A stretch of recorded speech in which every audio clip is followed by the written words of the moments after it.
Time. As an IB student, I find myself talking about time quite a bit.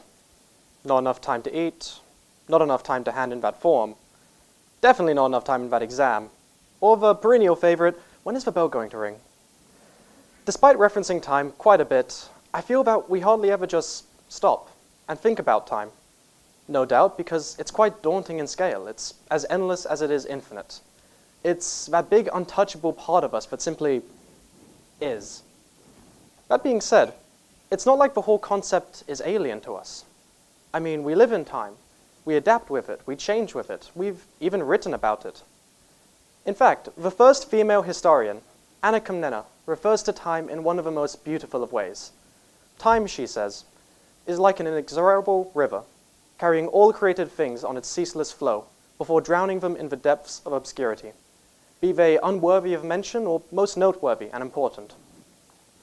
Now, this reference between time and an endless, powerful river has been made numerous times throughout history. And if we believe it to be true, then what are we? Are we the rocks bound to its currents, or creatures of choice, free to decide on our paths and our destinations, but still ultimately controlled by that force of time? In fact, this might be true, as we ourselves live our lives full of choices and decisions, but always find ourselves being just controlled by that endless power of time. In fact, actually, time might be the one thing that really links us all together, because no matter who you are, what you do or where you are, we all get older together. Time brings a sort of equality to our lives, and with it, a serene beauty for its very temporariness. Rivers erode the land around it, and time too changes everything it touches.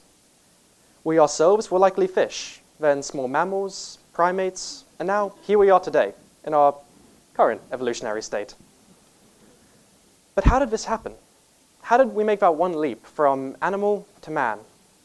The answer, I find, lies in a single word: understanding. Humanity thrives off understanding. From it, we can build, plan, expand, decide, and so much more. Understanding has brought us the pyramids, the Great Wall, and now giant towers of steel and glass that pierce the very sky. In fact, even our battle against boredom has escalated with understanding, as we now live beneath these bastions of entertainment thrust deep into the night sky, or, well, Netflix. The point is, understanding has changed the world, and with it, shaped us to fit. It's effectively saved us from Anna's inexorable river, becoming the great palliative in our lives, giving sense to the madness and order to the chaos. It's turned the progress of time into just that, progress, an endless cycle of perpetually better tomorrows. But I have one question, one small chink in this worldview. Why, after all of this, have our methods of passing on knowledge stagnated? What I'm talking about is education. Currently, humanity is able to be so successful because we pass on what we know. We share our knowledge with our children so that they themselves can grow up, add to it, and do the same, creating another cycle, but of growing knowledge. The thing is, though, this cycle has always been changing, developing alongside us, but recently seems to stand still. Let me explain. Technology, for example, is something everyone loves to use. And when a new piece of technological educative equipment comes out, everyone rushes to try and use it to better show their development and progress. Though more often than not, I find that most tend to drop these new pieces of equipment in a week or two, in favor of the more standard methods. Student, teacher, whiteboard, and notebooks. The eternal equation of education that never seems to change. Sure, some of the fundamentals may get an occasional upgrade. We might see the notebook going online, or the whiteboard becoming smart. But I find that those underlying foundations never seem to change. Maybe through time we found it to be the most efficient or effective approach. But I find that we're almost adopting an if it ain't broke, don't fix it mentality, where we're starting to feel almost too comfortable in our ways. And in a sense, it's making us blind to another pressing issue. Could it be better? Well, my TEDx is effectively a proposition for just this. So currently, we all move through schools from foundation stage to high school based upon our age and at the same rate. What I can't help but to wonder is whether or not this is really the right way. Because as much as some people might hate to admit it, we're not all equal. Everyone is unique.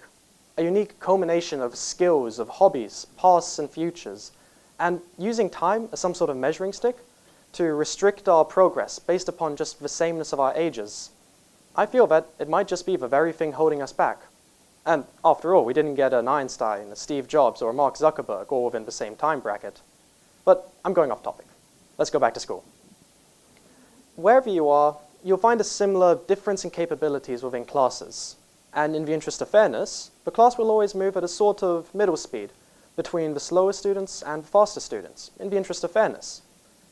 That being said, I feel that this, well, just might not be the best way of doing things. Because, honestly and admittedly, everyone is still progressing. We're all still moving forward. But I feel that the rates are chained to hurt almost everyone. Because those who would prefer to go a bit slower find themselves struggling to keep up, dropping key points along the way, while those who might prefer to go faster find their potential often being ignored. Now, I love the more mathematical, sciencey subjects, and I love learning them.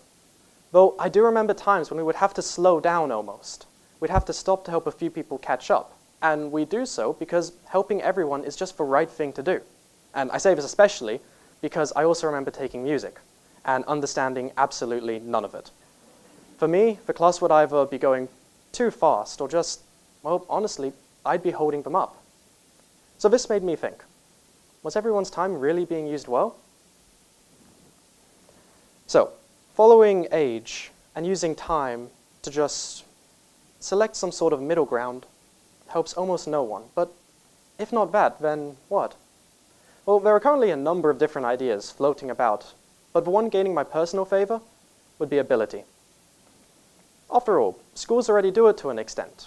We find year groups being split into different sets, from high to low, where each class can receive an education a bit more focused to their own ability, more tailored to their own selves. So why not expand upon this idea a bit, forego age completely, and completely rely on ability? I know this sounds ridiculous, but just bear with me for a moment.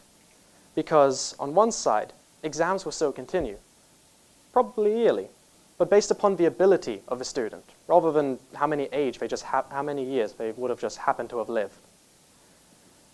And when we look at the bigger picture, at that which comes after all this education, the world of work, can we really say that age has an impact?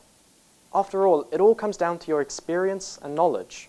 Everything relies upon that. They probably don't even consider how old you are. So if they're not considering it, why should it be so in schooling? And I'm not the only person thinking about this. Roughly 70% of all teachers in America, preschool of course, group their students by reading ability, at the very least. And 90% of them find this to be far more beneficial to everyone involved.